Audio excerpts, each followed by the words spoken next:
Hello साथियों, आप सभी को नमस्कार। स्वागत है द एडूवर्स पर। मैं हूं प्रशांत। जैसा कि आपको पता है कि हम पीवाईक्यू की सीरीज स्टार्ट कर चुके थे। उसमें हमने 2021 तक पेपर फर्स्ट तक कंप्लीट कर चुके हैं। आज हमारा जो सेशन होगा वो 2021 का ही पेपर सेकंड होगा, जो एनडीए में ज्योग्राफी से संबंधित जितने भी पीवाईक्यू पूछे गए हैं उनको आज हम कवर करने वाले हैं। और ये पीवाईक्यू क्यों ज़रूरी है? एक होता है एमसीक्यू, एक होता है पीवाईक्यू। एमसीक्यू से आपको पीवाईक्यू के पैटर्न पे ही एमसीक्यू बनाए जाते हैं। जब पीवाईक्यू होते हैं वो एग्जाम में जो पूछे गए हैं वो आपको सॉल्व कराए जाते हैं। अगर ये आप सॉल्व कर लेते हैं तो आपको डेफिनेटली एग्जाम में हेल्प मिलती है और आपको एग्जामिनर का माइंडसेट समझ में आता है। इसी के साथ ही हम स्टार्ट करते हैं आज की क्लास। हमारा पहला क्वेश्चन होगा, हमारा पहला क्वेश्चन है, निम्नलिखित में से कौन सा अक्षांश सबसे लंबा एवं समांतर है? Which one of the following is the longest parallel of latitude? इसमें ऑप्शंस कौन कौन से हैं आपके पास? कर्क रेखा है, मकर रेखा, उत्तर ध्रुवीय व्रत और कौन सा है? इक्वेटर। ये चार ऑप्शंस हैं आपके पास। इसके बाद हमें बताना है कि इसमें आंसर क्या होगा। पहले हम इसका एक्सप्लेनेशन देख लेते हैं एक बार, इसके बाद आंसर पता लग ही जाएगा हमें।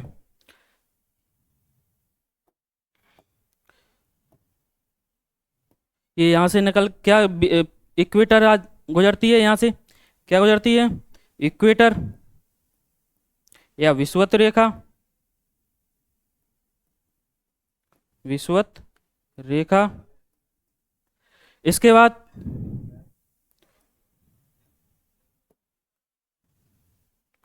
यहाँ पे कर्क रेखा मिल जाएगी, यहाँ पे आर्कटिक सर्कल मिल जाएगा, यहाँ पे मकर रेखा मिल जाएगी आपको, यहाँ पे अंटार्कटिक सर्कल मिल जाएगा।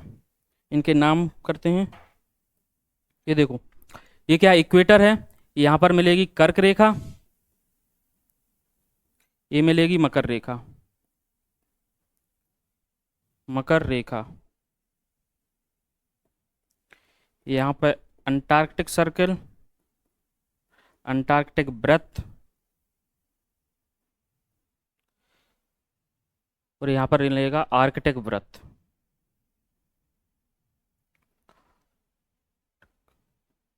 व्रत। अब क्वेश्चन क्या पूछा गया है, निम्नलिखित में से कौन सा अक्षांश सबसे लंबा समांतर है? जैसे कि आपको दिख रहा होगा पृथ्वी गोल है, पृथ्वी की आकृति कैसी है? जियोड प्रकार की है। जब जियोड प्रकार की है तो यहाँ पर जो इक्वेटर है, ये सबसे बड़ी लाइन दिख रही है आपको, ये पूरा सर्कल होता है। और जैसे ही हम विषुवत रेखा से ऊपर की ओर जाते हैं तो क्या होता है, जो अक्षांश होती हैं ये क्या होती हैं? कम होते चले जाते हैं। इनकी क्या होती है, सर्कल की जो लंबाई है वगैरह वो क्या हो जाती है? कम होती जा रही है, जैसे कि आप देख सकते हैं इसमें। तो हमें इसी के आधार पर अंदाज़ा लगाना है हमें। तो कर्क रेखा कहाँ पर मिल रही है? कर्क रेखा ये है, तो ये भी इक्वेटर से छोटी है एक सर्कल। इसके बाद है ट्रॉपिक ऑफ कैप्रिकॉर्न, ये मकर रेखा है आपके पास, ये भी छोटी है। इसके बाद कौन सा है? उत्तर ध्रुवीय व्रत। उत्तर ध्रुवीय व्रत उत्तर की ओर जाएंगे तो यहाँ पे मिल जाएगा। इसके बाद है भूमध्य रेखा। तो भूमध्य रेखा ये सबसे बड़ा सर्कल है और ये समांतर भी है, तो इसीलिए इसका आंसर क्या हो जाएगा? Option D. इसके बाद है हम नेक्स्ट क्वेश्चन आगे बढ़ते हैं। नेक्स्ट क्वेश्चन है हमारे पास, निम्नलिखित में से कौन सा देश समुद्र और महासागर तक प्रत्यक्ष पहुंच नहीं है? किसके बारे में पूछा गया है? प्रत्यक्ष पहुंच के बारे में पूछा गया है। जैसे कि देखते हैं, सीरिया, ये वेस्टर्न वाला इलाका होगा पूरा।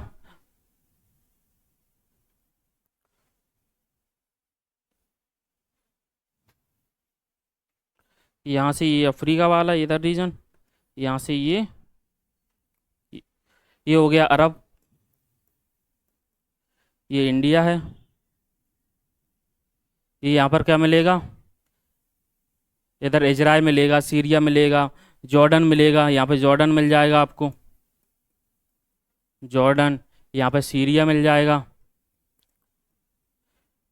ये सीरिया की किसके? मेडिटेरियन के साथ लगती है सीमा। किसकी? मेडिटेरियन के साथ लगती है। जॉर्डन किसको? ये किससे? ये लाल सागर है, यहाँ पर लाल सागर अकावा की खाड़ी मिलेगी यहाँ पे। इससे ये क्या सीमा टच करता है? अजरबैजान है और आर्मेनिया है। इन ये तो दोनों कैंसिल हो गए। इसके बाद बचते हैं हमारे पास अजरबैजान और आर्मेनिया। आर्मेनिया भी क्या होगा इसका, इसकी भी सीमा किससे लगती है, कैस्पियन सागर वगैरह से लगती है। और जो अजरबैजान है इसका क्या हो जाएगा, सही आंसर हो जाएगा। इसके बाद है नेक्स्ट क्वेश्चन हमारा। नेक्स्ट क्वेश्चन है which one of the among following planets is largest in size. निम्नलिखित ग्रहों में कौन सा आकार में सबसे बड़ा है। ये ग्रहों के बारे में जानकारी है, ग्रहों के बारे में बताना है, सबसे बड़ा कौन सा है, सबसे छोटा कौन सा है। तो सबसे बड़े की बात करते हैं तो सबसे बड़ा कौन सा मिलेगा, बृहस्पति मिलेगा,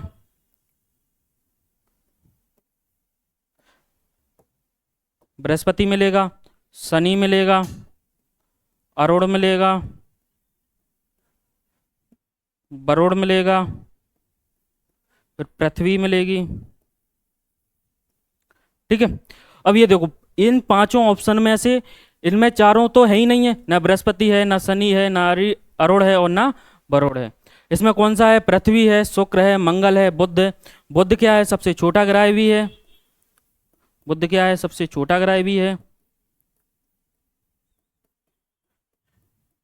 सबसे बड़ा कौन सा है, बृहस्पति।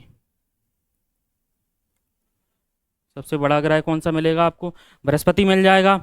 मंगल लाल कलर का है, लाल रंग के कारण, लाल रंग या लाल ग्रह भी कहते हैं इसे, इसे सबसे चमकीला ग्रह कहते हैं, सबसे चमकीला ग्रह। ठीक है, अब हमारा आंसर क्या है, सबसे बड़े के बारे में पूछा गया है तो इन चारों में ऑप्शन में है नहीं है, मंगल है, बुध है, शुक्र है, पृथ्वी है, तो सबसे बड़ा क्या होगा, पृथ्वी होगा। ये हमारा क्या होगा, आंसर होगा हमारा। इसके बाद है नेक्स्ट क्वेश्चन हमारा। नेक्स्ट क्वेश्चन दिया गया है, सूची 1 दी गई है और सूची 2, सूची 1 सूची 2 के साथ सम्मिलित कीजिए सूचियों के नीचे दिए गए कूट का प्रयोग, सही उत्तर चुनिए।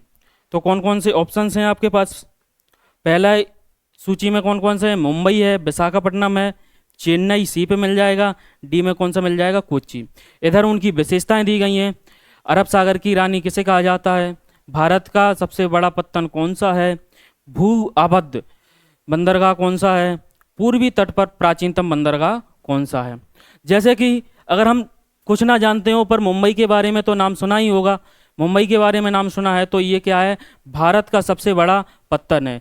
अगर ए का 2 है, अगर ए का 2 है तो हमारे दो ऑप्शन तो एलिमिनेट हो जाते हैं, एक सी और डी दो एलिमिनेट हो गए। इसके बाद आता है विशाखापट्टनम, विशाखापट्टनम कैसा मिलेगा आपको। इसके बाद है चेन्नई और कौन सा है, कोच्चि। अब इसके बाद मुंबई के बाद अगर सबसे चर्चित कौन सा मिलेगा आपको, चेन्नई। चेन्नई ये प्राचीन बंदरगाह भी रहा है, अगर प्राचीन बंदरगाह रहा है तो हम इसको सम्मिलित कर देंगे, किसको, चेन्नई से प्राचीनतम बंदरगाह। सी का 4, अगर सी का 4 कहाँ पर मिल रहा है, ये मिल रहा है हमें सी का 4 यहाँ पे मिल रहा है, तो हमारा आंसर क्या हो जाएगा, बी। इसके बाद हमें भले ही विशाखापट्टनम पता ना हो, कोच्चि पता ना हो, पर हमारा आंसर तो आ गया है, ये भी गलत हो गया। अब देखो कौन कौन सा बचा है, बी का 3 बचा है, बी का कौन सा हो जाएगा, 3, भूआबद्ध बंदरगाह विशाखापट्टनम, और कोच्चि कैसे कहा जाता है, अरब सागर की रानी। अब ये कहाँ पर है, अरब सागर जो कोच्चि बंदरगाह है ये मिल जाएगा आपको केरल में, कहाँ पे मिल जाएगा, केरल में मिल जाएगा। चेन्नई तमिलनाडु में मिल जाएगा आपको। इसके बाद विशाखापट्टनम आंध्र प्रदेश में मिल जाएगा, और मुंबई महाराष्ट्र में मिल जाएगा। ये आपके इससे संबंधित पूरी जानकारी थी, और इसका आंसर हमें बस ओनली 2 क्लिक करने हैं, 2 चीज़ें जाननी थी और हमारा आंसर आ जाता। तो नेक्स्ट बढ़ते हैं। नेक्स्ट है हमारा क्वेश्चन, भारत में निम्नलिखित में से कौन सी क्रेटर झील है। क्रेटर झील का निर्माण कैसे होता है, या फिर कोई ज्वालामुखी वगैरह पिंड वगैरह आते हैं और वो टकरा जाते हैं, उसके कारण जो आकृति का निर्माण होता है उसमें जो पानी वगैरह भर जाता है उसे ही हम क्या कहते हैं, क्रेटर झील कहते हैं। जैसे ये महाराष्ट्र में मिलेगी, कहाँ पे, महाराष्ट्र में मिलेगी लोनार झील। यहाँ पे क्या ऐसी आकृति बन जाती है, इस तरीके से उल्का पिंड वगैरह आते हैं, इस पे टकरा जाते हैं, और यहीं पे जब पानी भर जाता है तो इसे क्या कहा जाता है, क्रेटर झील के नाम से जाना जाता है। सांबर झील राजस्थान में मिल जाएगी आपको, ये सबसे खारे पानी की झील है, क्या मिलेगी, ये सबसे खारे पानी की झील मिल जाएगी।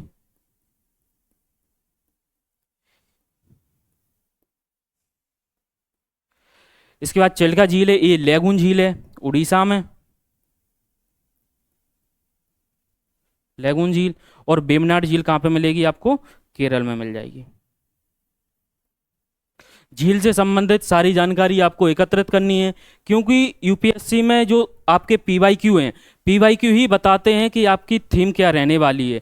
अगर आप ये कंप्लीट कर लेंगे, जैसे कि झील से संबंधित आपका टॉपिक, ये थीम हो गई झील, इससे संबंधित जितनी भी जानकारी मिल रही है आपको, उसको एकत्रित करते रहना है और हमने शॉर्ट नोट्स बनाते रहना है। जैसे ही शॉर्ट नोट्स बनाएंगे आप, तो क्या आएगा, आपको एग्जाम में भी सहायता मिलती है। इसके बाद है नेक्स्ट क्वेश्चन हमारा। नेक्स्ट क्वेश्चन है, निम्नलिखित में से कौन सा कोयला क्षेत्र झारखंड में स्थित नहीं है? झारखंड में स्थित नहीं के बारे में पूछा गया है, पहले नोट देखना है। अगर जल्दबाजी में अगर इसका आंसर लगा देते हैं तो ये आंसर आपका गलत भी हो सकता है, जैसा कि आपने झारखंड पढ़ा और डायरेक्ट झरिया लगा दिया, पर इसका आंसर क्या हो जाएगा आपका? ये गलत हो जाएगा। तो किसके बारे में नहीं देखना है? झारखंड में नहीं है तो झरिया है, रामगढ़ है, देवगढ़ है। ये तीनों कहाँ पे मिल जाएंगे आपको? झारखंड में मिल जाएंगे। और जो उमरिया है ये कहाँ पर मिलेगा आपको? ये मध्य प्रदेश में मिल जाएगा, ये मध्य प्रदेश में मिलेगा। तो हमारा आंसर ही क्या होगा? Option D. इसके बाद है हमारा नेक्स्ट क्वेश्चन। नेक्स्ट क्वेश्चन है, किसी मरुस्थल में अल्पकालिक झील का सूक्ष्म कणीय संस्तर किस नाम से जाना जाता है? फाइन ग्रेनाइट बेड ऑफ इम्फेरल lakes in a desert and also known as, किस नाम से जाना जाता है? तो प्लाया है, ओएसिस है, ड्रमलिन है और प्राकृतिक तटबंध है। आपके पास चार ऑप्शन है। अब हमें क्या करना है कि मरुस्थल से संबंधित पूछा गया है। मरुस्थल में जो अल्पकालिक कुछ समय के लिए जो झीलों का निर्माण होता है, तो उसे हम क्या कहते हैं? प्लाया कहते हैं। क्या कहते हैं? प्लाया कहते हैं। और ड्रमलिन क्या होता है? ये हिमनदीय आकृति है, हिमनदीय भू आकृति है। ये लीप भी क्या है? निक्षेपात्मक आकृति है।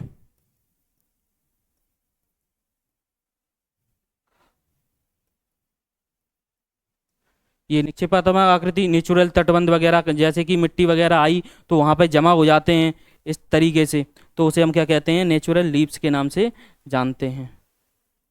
ठीक है। ड्रमलिन वगैरह हैं जो कैसी अंडे जैसी आकृति बन जाती है, इसे एक्स ऑफ टोपोग्राफी भी के नाम से भी जानते हैं। ठीक है। तो इसका आंसर आपको पता लग गया होगा। प्लाया होता है अल्पकालिक, जैसे कि ये वाला क्षेत्र है, ये झील वाला क्षेत्र समझ लो आप, ये झील वाला इलाका है। यहाँ पे जब प्लाया की आकृति बनती है तो यहाँ पे जो झीलें रहती हैं उनमें पानी की मात्रा कम रहती है। पानी की मात्रा कैसी रहती है? ये कम होती है, मात्रा कम रहती है। इसके कारण पपड़ी सी पड़ जाती है, तो उसमें ही सूक्ष्म कणकीय संस्तर टाइप में बन जाते हैं, तो उसे ही हम क्या कहते हैं? प्लाया के नाम से जानते हैं। इसके बाद है नेक्स्ट क्वेश्चन हमारा। नेक्स्ट क्वेश्चन है, निम्नलिखित में से कौन सा भौमजल ग्राउंड वाटर के वितरण को प्रभावित नहीं करता? ग्राउंड वाटर को कौन चीज़ें इफेक्ट करेंगी, कौन सी चीज़ें इफेक्ट नहीं करेंगी? ये चार ऑप्शन हैं आपके पास। तो पहला है अमाउंट ऑफ प्रेसिपिटेशन, बरसात की मात्रा। ऑप्शन बी है आपके पास बाष्पीकरण की दर, रेट ऑफ एवेपोरेशन। इसके बाद ऑप्शन सी है ability of ground surface to allow water to infiltrate into the ground water system, भौमजल प्रणाली में जल के अंतः स्पंदन की क्षमता। इसके बाद ऑप्शन डी कौन सा मिल जाएगा आपको? डिस्टेंस फ्रॉम द सी, समुद्र से दूरी। अब ग्राउंड वाटर को कौन कौन प्रभावित करता है उसके बारे में बताना है। तो बरसात की मात्रा तो प्रभावित करती ही है, जितनी वर्षा अधिक होगी उतना ग्राउंड वाटर ज़्यादा होगा। ठीक है। तो अगर ये प्रभावित कर रहा है, बाष्पीकरण की दर भी प्रभावित करेगी। किस तरीके से? जैसे पानी की मात्रा अगर ज़्यादा है या फिर कम है, अगर एवोप्रेशन ज़्यादा हो रहा है तो पानी का क्या बचेगा? पानी का वाष्प में बदलना क्या कहलाता है? एवोप्रेशन कहलाता है। जब ये वाष्प में बदलेगा तो पानी की मात्रा कम होगी, वो उसी पानी की मात्रा नीचे की ओर ग्राउंड वाटर में कम संचय हो पाएगी, तो ये भी इसको प्रभावित करेगा। इसके बाद है थर्ड, भौमजल प्रणाली में जल के अंतःस्पंदन की क्षमता। अब भौमजल प्रणाली जैसे कि कोई तालाब है, यहाँ से रिस रिस कर अगर नीचे जाता है तो इसे हम क्या कहते हैं, फिल्ट्रेशन, फिल्टर होकर जो नीचे पानी जाता है और इकट्ठा हो जाता है, तो ये भी किसको प्रभावित करता है।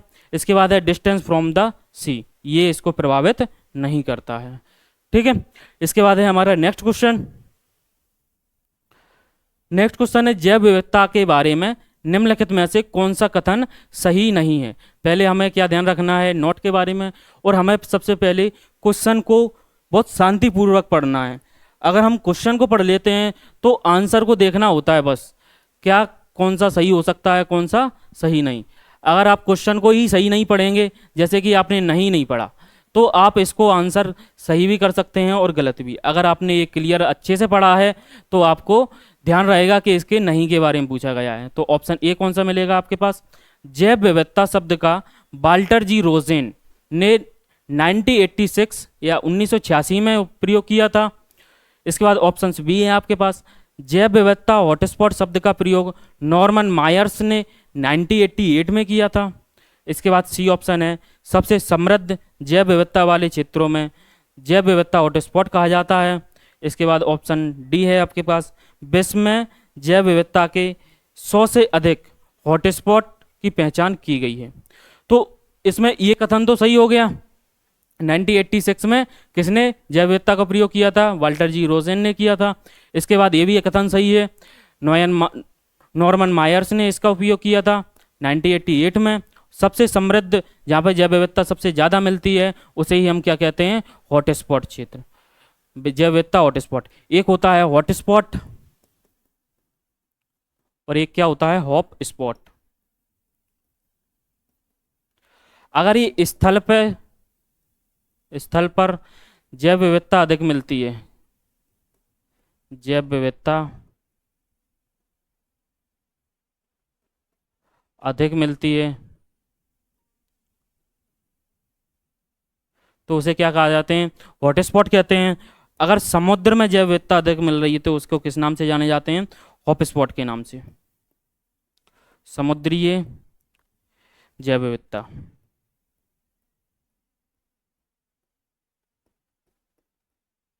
इसके बाद है विश्व में जैव विविधता के 100 से अधिक हॉटस्पॉट क्षेत्र हैं। 100 से अधिक नहीं है हमारे पास। हॉटस्पॉट क्षेत्र कितने हैं हमारे पास, 16, अभी 18 हो गए होंगे, 16 हैं।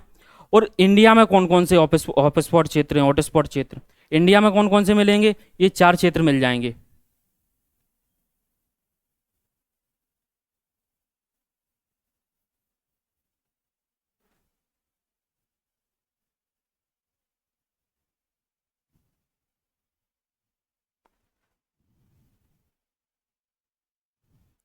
पहले ये हिमालय वाला क्षेत्र बन जाएगा,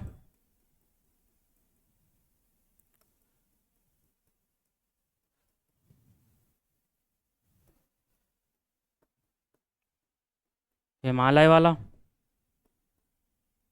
इसके बाद सेकंड मिल जाएगा वेस्टर्न घाट, सेकंड कौन सा मिल जाएगा, वेस्टर्न घाट मिल जाएगा। पश्चिमी घाट,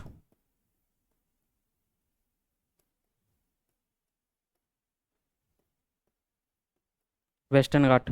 इसके बाद यहाँ पे इंडो म्यांमार वाला बॉर्डर पे यहाँ पे मिल जाएगा आपको एक हॉटस्पॉट क्षेत्र, जैसे म्यांमार बर्मा रीजन के नाम से जानते हैं।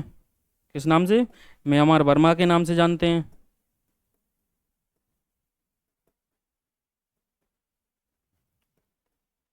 म्यांमार बर्मा जैव विविधता क्षेत्र।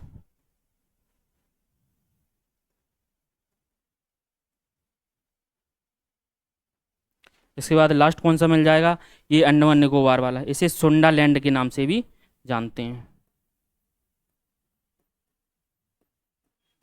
ये हमारे 4 प्रमुख क्या हैं, हॉटस्पॉट क्षेत्र।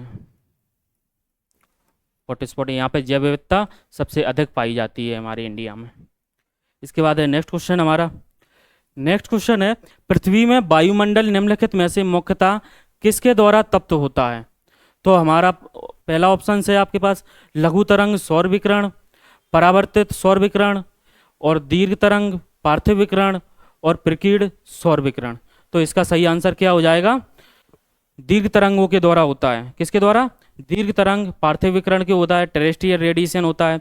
लघु तरंगों के रूप में सूर्य से रोशनी आती है डायरेक्ट, और ये किसके फॉर्म में भेजी जाती है ऊपर? दीर्घ तरंग के वो इस तरीके से। ठीक है, पार्थिव विकिरण, इसका आंसर सही हो जाएगा ऑप्शन सी। इसके बाद है नेक्स्ट क्वेश्चन हमारा, भूपृष्ठ में ऊपर की ओर बढ़ते हुए परतों का सही अनुक्रम निम्नलिखित में से कौन सा है? अब ये किससे संबंधित है? एटमोस्फेयर से संबंधित है क्वेश्चन आपका। एटमोस्फेयर में जैसे कि क्षोभ मंडल दिया गया है, समताप मंडल दिया गया है, बाह्यमंडल दिया गया है और मध्य मंडल दिया गया है। इसका इधर उधर करके क्षोभ मंडल, समताप मंडल ऑप्शन बी में है, मध्य मंडल है, बाह्यमंडल है ऑप्शन सी में है, वायुमंडल मिल जाएगा आपको, मध्य मंडल मिल जाएगा, समताप मंडल और क्षोभ मंडल। इसके बाद ऑप्शन डी कौन सा मिलेगा? समताप मंडल, मध्य मंडल, क्षोभ मंडल और बाह्य वायुमंडल। पहले हम इसका फॉर्मेशन देख लेते हैं एक बार। सबसे पहले कौन सा मिलेगा? क्षोभ मंडल मिलेगा। क्षोभ मंडल, इसकी क्या है? ऊंचाई ध्रुवों पर ध्रुवों पर कम होती है और कहाँ पर अधिकतम होती है? विषुवत रेखा पर अधिकतम होती है। विषुवत रेखा पर क्या मिलेगी? अधिकतम मिलेगी। यहाँ पे 16 किलोमीटर मिलेगी, यहाँ पे लगभग 8 किलोमीटर मिलेगी। इसके ऊपर जाते हैं तो क्या मिलेगा हमें? समताप मंडल मिलेगा। समताप मंडल मिलेगा। इसके बाद इसके और ऊपर जाएंगे तो कौन सा मिलेगा हमें? मध्य मंडल मिल जाएगा।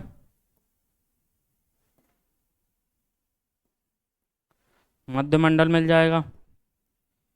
इसके बाद मध्य मंडल से जैसे ही हम ऊपर की ओर जाते हैं तो क्या मिलेगा हमें? आयन मंडल मिल जाएगा या तापमंडल। इसके बाद आखिर में कौन सा मिल जाएगा? बाहिर्मंडल। कौन सा? बाहिर्मंडल। ठीक है, अब इसी को हमें क्रम में लगाना है। यहाँ पर यहाँ पे क्या होता है? जितने भी बादलों का फॉर्मेशन, जितनी भी वर्षा सबसे ज़्यादा होती है इन क्षोभ मंडल में ही होती हैं। जितनी भी वार्षिक वर्षा से संबंधित जितनी भी घटनाएं होती हैं, मौसम से संबंधित जितनी भी घटनाएं होती हैं, वो किस में होती हैं? क्षोभ मंडल में होती हैं। समताप मंडल में आपको क्या मिल जाएगा? ओजोन परत मिल जाएगी। ठीक है, जैसे ही हम ऊपर की ओर जाएंगे तो यहाँ पे सैटेलाइट्स वगैरह का यहाँ पे सेट वगैरह किए जाते हैं, जियो, मियो और कौन सी लियो ऑर्बिट्स वगैरह रहती हैं। इसके बाद हमें क्या मिलेगा? लास्ट में आयन मंडल के बाद बहिर्मंडल मिल जाएगा। इसके बाद है नेक्स्ट क्वेश्चन पर आते हैं। क्वेश्चन में क्या पूछा गया है? अब देखो, पहले कौन सा? क्षोभ मंडल देखना चाहिए, फिर समताप मंडल देखना चाहिए, फिर मध्य मंडल देखना चाहिए, फिर क्या मिलना चाहिए हमें? आयन मंडल और बहिर्मंडल। तो समताप मंडल, मध्य मंडल, क्षोभ मंडल और बाह्यमंडल। इसका आंसर क्या होगा हमारा? Answer D, option D. ये समझ में आया होगा आपको। इसके बाद है नेक्स्ट क्वेश्चन हमारा। नेक्स्ट क्वेश्चन क्या है? नेक्स्ट क्वेश्चन है, which one of the following is not soil formation factor? निम्नलिखित में से कौन सा मृदा रचक कारक नहीं है? तो कौन सा है? पेरेंट्स मटेरियल, टोपोग्राफी, क्लाइमेट और ह्यूमन हैबिटेशन। तो इसका आंसर क्या होगा? पेरेंट्स मटेरियल तो इसको प्रभावित करते हैं, टोपोग्राफी भी करती है, क्लाइमेट भी करता है। अगर ये तीनों करते हैं तो आंसर क्या होगा इसका? डी। मानव करता है पर मानव का बास स्थल इतनी तरीके से प्रभावित नहीं करता है, इसीलिए इसका आंसर क्या होगा? मानव वास स्थल। इसके बाद है हमारा नेक्स्ट क्वेश्चन, स्थल मंडल को निम्नलिखित में से कौन सा सर्वोत्तम रूप से वर्णित है? स्थल मंडल किन दो परतों से मिलकर बना हुआ है? ये दो परतें दी गई हैं, जैसे upper and lower mantle, crust and core, crust and upper mantle, lower mantle and core. ये पृथ्वी का इंटरनल स्ट्रक्चर है। जैसे ही हम ऊपर से नीचे की ओर जाते हैं तो यहाँ पे क्या मिलेगा? क्रस्ट मिल जाएगा, यहाँ पे मेंटल मिल जाएगा आपको, यहाँ पे क्या मिल जाएगा? कोर मिल जाएगा। अब कोर को भी एक इनर कोर होता है, एक आउटर कोर होता है, यानी कि एक इनर कोर, इसे इनर कोर, इनर कोर, इसे क्या कहते हैं? आउटर कोर कहते हैं। मेंटल में भी दो मिल जाएंगे, एक लोअर मेंटल मिल जाएगा आपको, एक कैंसर मिल जाएगा, अपर मेंटल मिल जाएगा आपको। और यहाँ पर क्रस्ट मिल जाएगा आपको, ऊपर पट्टी वाला पार्ट, ये वाला पूरा रीजन। अब ये यहाँ से लेकर यहाँ तक 200 किलोमीटर तक, 10 से 200 किलोमीटर तक क्या पूरा मिलेगा हमें। ये जो वाला पार्ट होता है क्रस्ट और अपर मेंटल वाला, इसे ही हम क्या के नाम से जाने जाते हैं, स्थल मंडल के नाम से जानते हैं। किस नाम से? स्थल मंडल के नाम से जानते हैं, लिथोस्फीयर के नाम से जानते हैं। इसके बाद हमारा आंसर क्या होगा अब, क्रस्ट और अपर मेंटल, परपटी और ऊपरी मेंटल से मिलकर बना है, इसीलिए इसका आंसर क्या हो जाएगा, आंसर सी हो जाएगा। इसके बाद है नेक्स्ट, ग्रीनविच समय रेखा के बारे में क्वेश्चन है। निम्नलिखित में से किस देश का समयांतर अधिकतम है? भारत का है, नेपाल का है, श्रीलंका का है, भूटान का है। अब इससे पहले हमें क्या ग्रीनविच लाइन पता होनी चाहिए। ग्रीनविच लाइन कहाँ से मिलती है? इसे प्राइम मेरिडियन के नाम से भी जानते हैं, प्राइम मेरिडियन के नाम से भी जानते हैं, या ग्रीनविच लाइन। यहाँ से हम ईस्ट की ओर आते हैं तो टाइम में क्या होता है, वृद्धि होती है या टाइम बढ़ता है? टाइम आगे की ओर होगा, इधर की ओर जाएंगे तो टाइम पीछे की ओर होगा या कम होता है समय। अब लोकेशन देखते हैं, इंडिया कहाँ मिलेगा, यहाँ पे मिल जाएगा, नेपाल इंडिया वाले रीजन में मिल जाएगा। फिर इसके बाद है श्रीलंका, श्रीलंका यहाँ पर मिल जाएगा। और भूटान कहाँ पे मिलेगा, नेपाल से ईस्ट की ओर।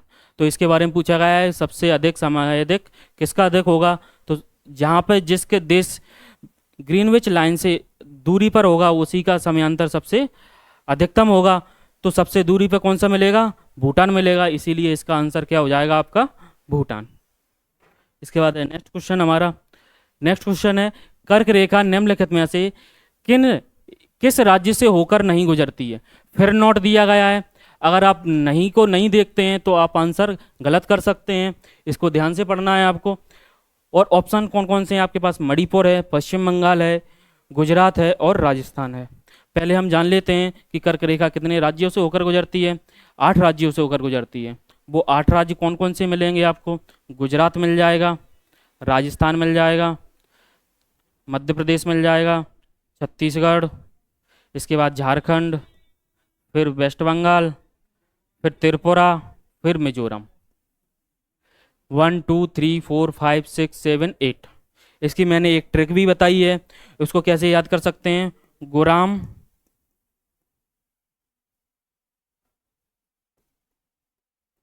छाजा पत्रामी